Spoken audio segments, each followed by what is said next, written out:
Okie dokie, it looks like Iraq has a new prime minister.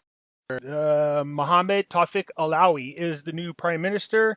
But before we get into this little gem here, let me go and remind everybody, look, come to our Facebook group. It's the same, has the same name as the YouTube channel, Pimpy's Investment Chat. I'll leave the link in the bottom in the description so you can click it and come join the group.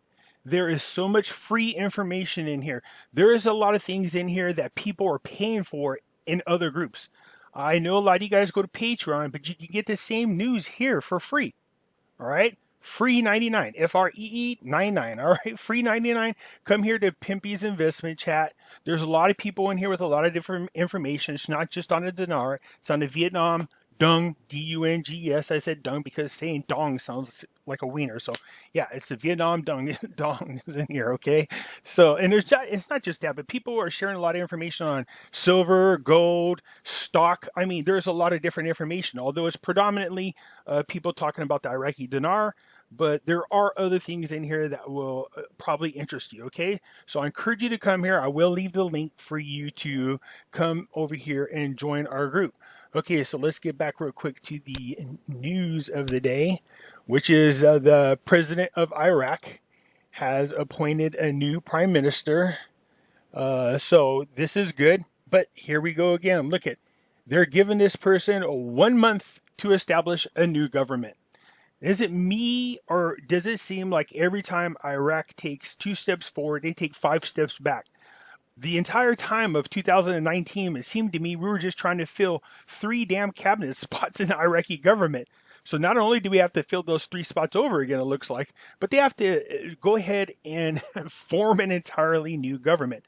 Now, I'm not sure how welcomed this PM is going to be in Iraq. The reason for that is, if I go down this article, it seems to me that this is just another Iranian puppet politician. Okay, so we know that one of the biggest issues that the protesters have is the fact that the politicians, or the pro-Iranian politicians in there, are the real issue for Iraq. Okay, and so the people have been protesting, wanting them removed. So it's fine and dandy that they have appointed a new prime minister and that they want a whole new government. But the issue is, you're just starting to do the same thing that the people had a problem with in the first place, which is putting pro-Iranian people in charge of the country. So, now that General Soleimani is dead, what it did was really weaken the grip that Iran had on Iraq. It doesn't mean it's gone, their grip on Iraq. I mean, it just weakened it, severely weakened it. And not just here. I mentioned this before in other videos, and that is protesters in Syria, Lebanon, Yemen, not just in Iraq. I mean, even in Iran itself, people are just tired of the mullahs, and they want the Iranian people out of their country. Well, of course, not in Iran, but for the most part, they want these corrupt politicians out of there. They're tired of all the proxy wars. These countries have been at war for decades. The new generation growing up doesn't even know what it's like to be at peace. They have not experienced peace times in their lifetimes, all right? So I think people are growing up just fed up of what's going on over there, and they're just tired of it. And you're seeing a lot of these people stand up against these corrupt governments. They call them the elites. I don't call them the elites. They're just rich, powerful, corrupt people is all they are. And people are standing up against them, which is good.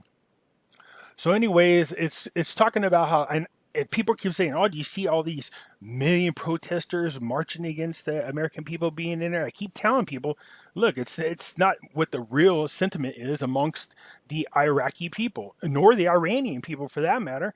These are staged events. This article goes on to talk about pro-Iranian politicians are staging events, trying to shift the focus away from their grip in power, and shift it towards an anti-American sentiment. All right, so we see these protests. People are going, "Yeah, look, see, this is the problem." just make sure you understand that a lot of crap we see on TV, they're state-ran television, state-ran news. It's almost as bad as our news here, CNN and MSNBC. It's just fake news, all right? That's not really what's going on. If you really want to get an idea what's going on in the country, you can literally go to YouTube and see a lot of these so-called,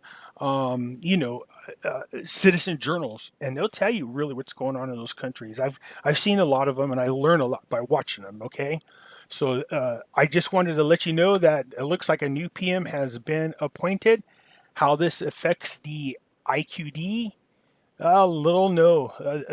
Who knows to be honest with you? Because here's the thing: my whole point about there being stability in Iraq and them developing their country is more towards focusing on strengthening the value of the dinar.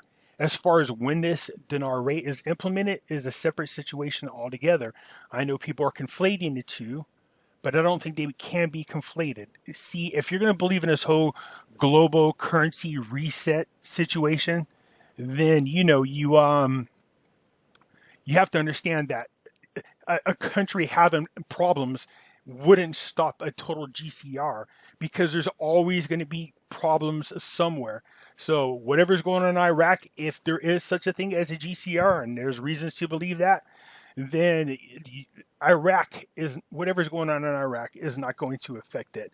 If these rates are going to change, it's going to happen to a lot of different currencies, and it's going to happen either all at one time or closely one after the other. Okay, so anyways, I just thought it was interesting that the new PM has been appointed, and it was done this morning. And what that means, no one really knows, because every time they start to appoint somebody, protesters rise up, a person resigns or is removed. Okay, so we'll see where this goes. This is good news, but it looks like we're back to square one as far as developing a new government. And then they're still talking about early elections after that. Okay, so we'll see. Anyways, I thought I want to bring this to your attention, and then I have another video coming up later on that's pretty interesting. So anyways, have a good day. Like, subscribe if you haven't already. And again, people have brought up to my attention that there's now ads on my videos. Yes, there are. It's been monetized. Look, I don't want a Patreon group. I don't believe in taking people's money for information they can get for free. But it does help if you do watch the ads or click them, because they'll send you a couple of bucks, not you, me anyways, and that helps, for taking the time to do these videos. And, it doesn't cost you anything, and it's free 99. Just watch the ads, would you? And support them. All right, I'll talk to you guys later. Have a good one.